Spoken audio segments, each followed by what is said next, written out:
the foundations of Graham's value investing philosophy, and the mindset that Charlie Munger followed for most of my life, I have observed something curious and deeply concerning.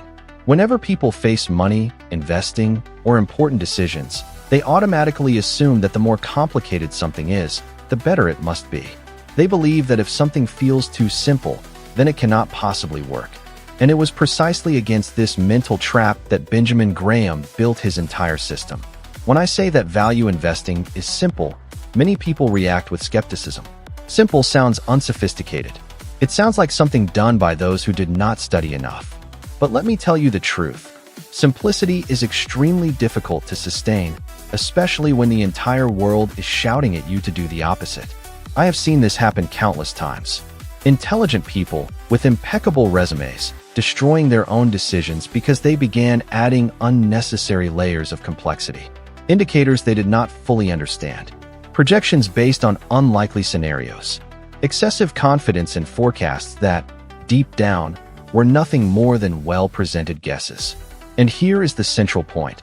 Complexity does not protect you from error. It hides the error until it is too late. Graham understood something that very few people are willing to accept. The greatest enemy of the average investor is not the market. It is behavior itself. Emotion, ego, urgency, fear of looking ignorant, fear of missing out, fear of not acting. How many times have you made a financial decision and, days later, realized that you did not really know why you had made it? How often have you trusted someone else's enthusiasm more than your own understanding? That is not a lack of intelligence. It is human. Statistically, it happens to most people, including me when I was younger. There is a story that illustrates this perfectly. At the beginning of the space program, NASA realized that pins did not work in zero gravity. The solution? They invested years and millions of dollars to create an extremely sophisticated pen capable of writing under any possible condition. Meanwhile, the Russians simply used a pencil. The story sounds amusing, but it carries a harsh lesson. When you overcomplicate things, you start working for the problem instead of the solution. Graham's system is the pencil. It does not try to predict the future.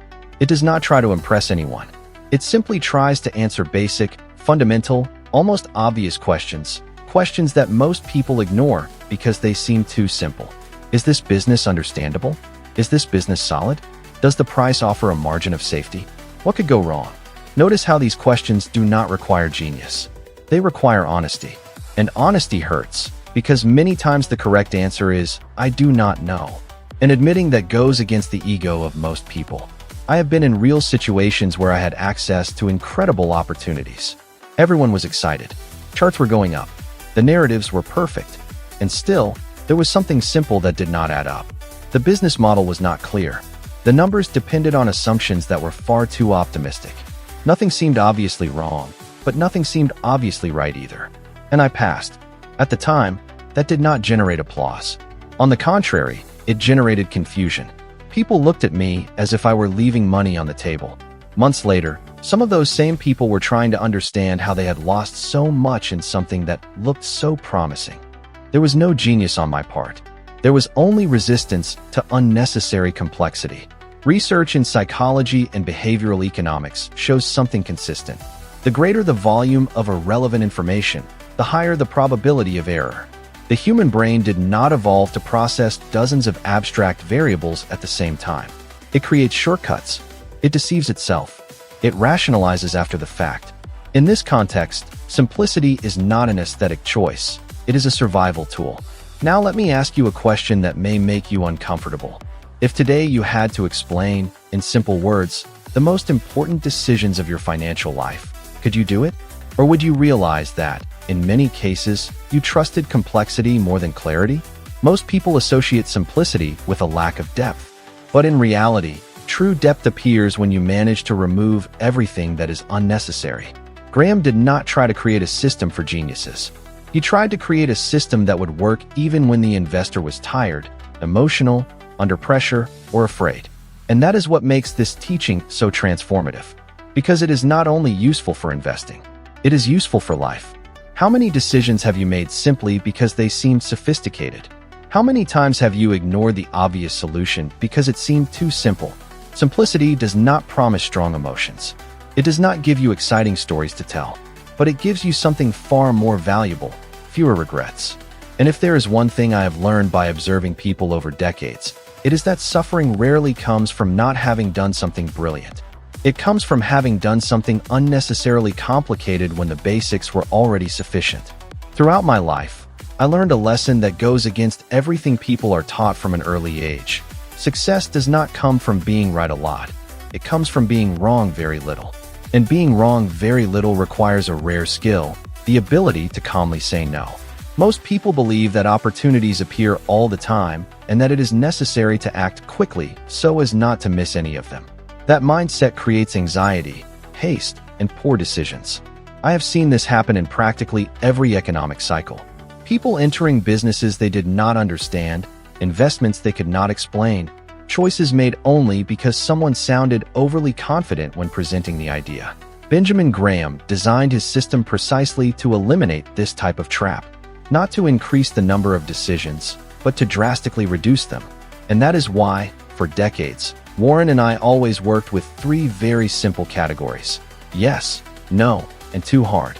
The vast majority of things go straight into the no or the too hard category. And that is not a flaw in the system. It is its core. Now think about your own life. How many times have you felt discomfort just admitting that you did not understand something? How many times have you stayed in a conversation, a project, or a decision just to avoid looking ignorant? Statistically, almost everyone has done this. The problem is that the market, unlike people, does not forgive vanity. There is a silent fear that drives a large portion of bad decisions: the fear of missing out, the fear of looking back and thinking, "I could have been part of that." This fear leads people to accept risks they do not understand and to trust explanations they cannot reproduce on their own. And when you cannot explain something clearly, your brain is warning you, even if you try to ignore it. I have lived through real situations where everything suggested that I should say yes. The people involved were intelligent, respected, experienced. The numbers looked good at first glance.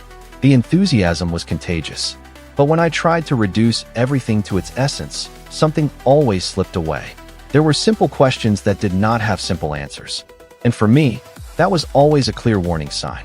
Saying, "This is too hard for me," is not an intellectual failure. On the contrary, it is a demonstration of self-awareness. Confucius, Aristotle, and Socrates spoke about this centuries ago. Real knowledge is understanding the limits of your own knowledge. A tightrope walker survives for decades because he knows exactly how far he can go. An investor is no different. Modern research in psychology shows that people who recognize their limitations make more consistent decisions and experience fewer regrets in the long run. Those who overestimate their own abilities tend to take unnecessary risks, especially under social pressure. And the market is perhaps the most hostile environment that exists for this type of mistake. Let me ask you a direct question. When was the last time you said, "I do not know," and felt comfortable with it? For many people, that phrase causes physical discomfort, a tightness in the chest, a feeling of exposure. But that discomfort is infinitely smaller than the damage caused by insisting on something you do not understand. I have observed brilliant people ruin their finances because they confused confidence with competence. They did not fail due to a lack of opportunities. They failed because of an excess of them. They tried to embrace everything, solve everything, participate in everything. Graham's system exists to protect you precisely from that impulse. When you accept that you do not need to decide on everything, something curious happens. Anxiety decreases, clarity increases, focus improves. You begin to spend energy only on what you truly understand. And that creates a silent but powerful advantage over time. There is tremendous freedom in placing something in the too hard box and moving on. It is not giving up. It is strategy. It is understanding that the world is too big and too complex for a single person to understand everything. And that is fine. If you want to apply this teaching in a practical way, do something simple over the next few days. Whenever someone presents you with an idea, financial or otherwise, run an internal test.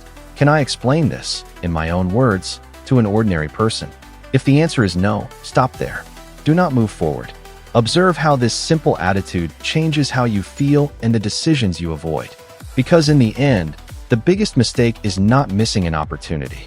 The biggest mistake is refusing to admit that it is not for you. There is a truth that almost no one likes to face because it directly hurts the ego. Most people do not fail because they earned too little, but because they lost too much. And losing too much almost never happens by chance. It happens through negligence with risk. From an early age, I realized that human beings are naturally attracted to stories of gains. Nobody likes to hear about protection. Nobody gets excited about prudence. People want to know how much they can gain, not how much they can lose. And that is exactly where the danger lies.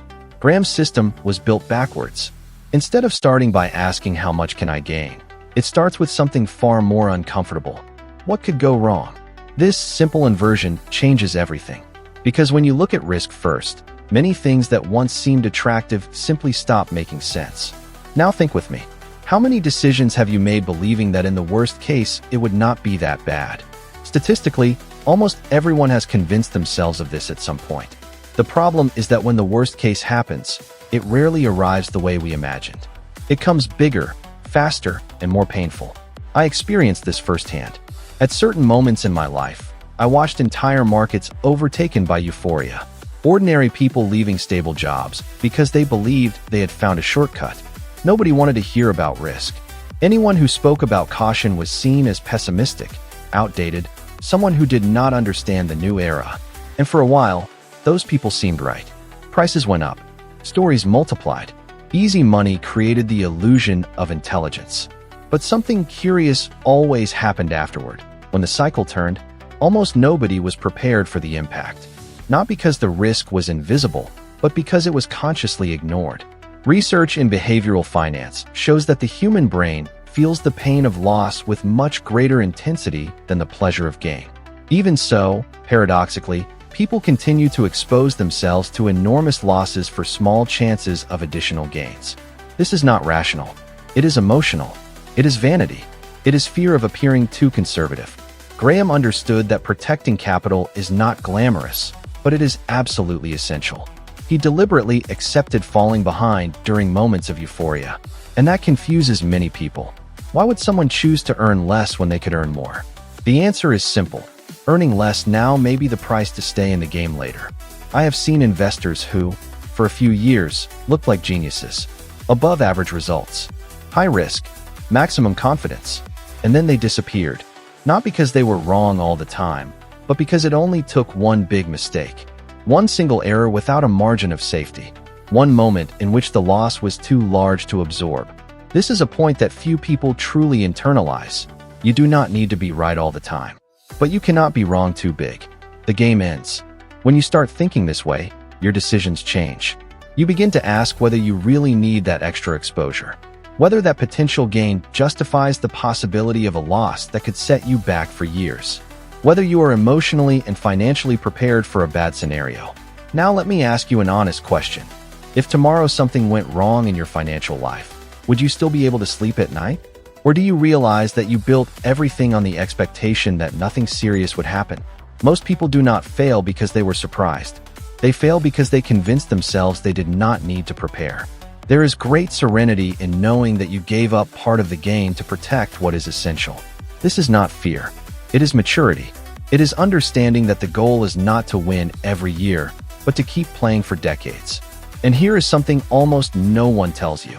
Survival is a competitive advantage.